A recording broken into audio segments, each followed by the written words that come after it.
দেখো আলু ভাজা হয়ে গেছে, আলু দিয়ে দিয়েছি। এবার মাছের ঝোল হবে।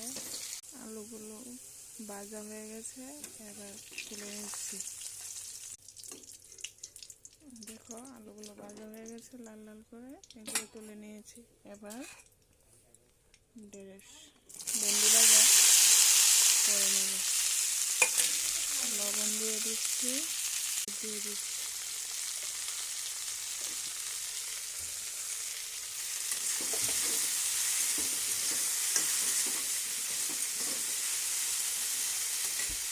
ভেন্ডিগুলো ভাজা হয়ে গেছে, এবার ভেন্ডিগুলো তুলে নিচ্ছি।